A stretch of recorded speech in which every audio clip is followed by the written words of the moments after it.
everybody, welcome to Kimmel's Irish Pub. Time for another movie review. Tonight's movie, The Big Ugly.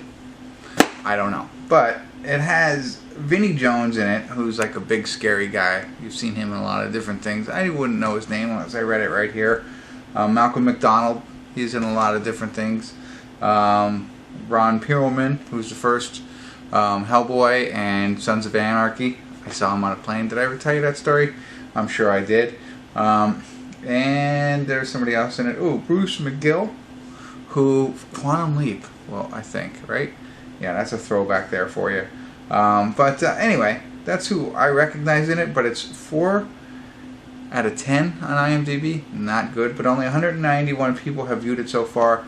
And what I get from the synopsis, the London mob tries to make a deal with people in West Virginia, oil tycoons or something like that, to launder money, and it goes bad, and it kind of gets big and maybe ugly.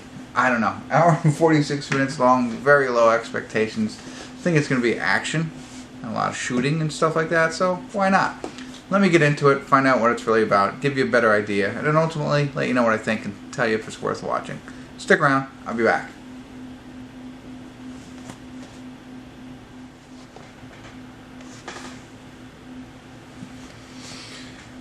Hey everybody, I want to do a quick check-in here. We're watching The Big Ugly. I stopped it here because I hope my kids get popcorn, so I wanted to talk about the movie, right?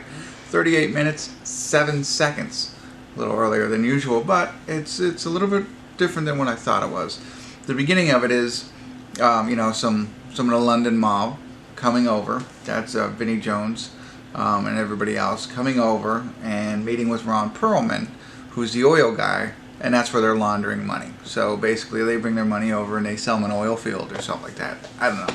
I don't know all the details of that. But while they're in town, they're in West Virginia, they go to this bar. Well, anyway, they go to the bar, but that's not even a piece of it. But, there's the West Virginia gang, the oil guys, and then the London guys.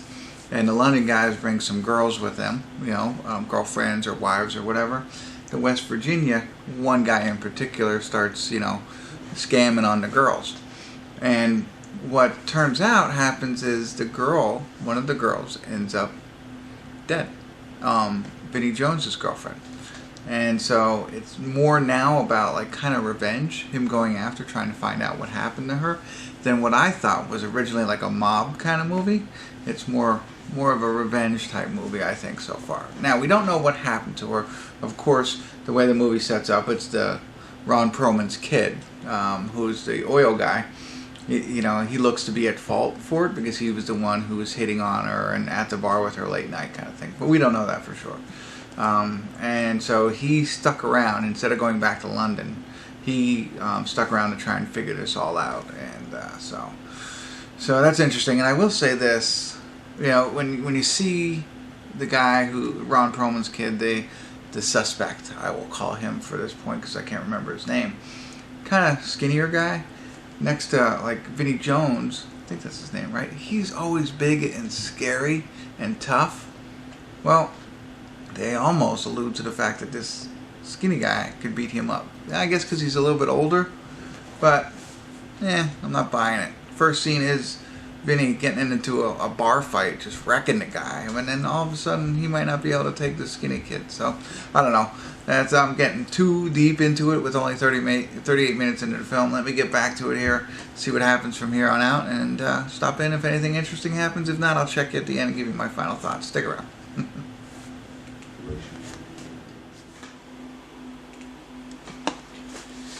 Hey everybody, we're at the credits of The Big Ugly. It was good, fun kind of little film, good action film like I kind of thought. Not so much gunslinging than it is more fist fighting. Like I said, Vinnie Jones losing to some skinny guy, which is, I don't know, that still doesn't sit well with me. There are a lot of, I wouldn't say a lot, there are a couple of holes in this whole movie. And when you see it, you'll know what I'm talking about. How did they get on the plane at the end? How is that permitted kind of thing? And I won't go into too much detail. I do like the fact that, I don't think this is going to spoil it for you, I hope not, but they take a sub-character, I want to say. I don't know if that's the right term. Not a main character, but they kind of turn him into a main character or a hero.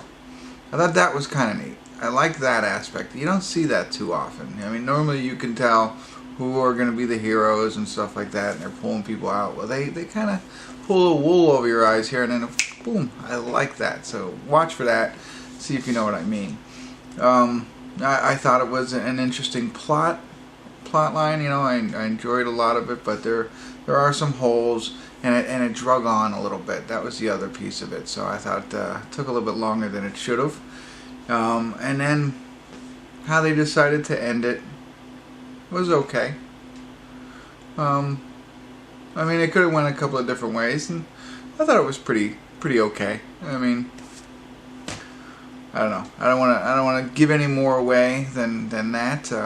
If you like Vinnie Jones, if you're a big fan, you might not like this movie because he's not as rough and rugged as he should be in this movie. But if you like action movies and, you know, mob versus West Virginia oil tycoon kind of stuff, no, I don't know. Check it out. I'd probably give it a 5 or a 6.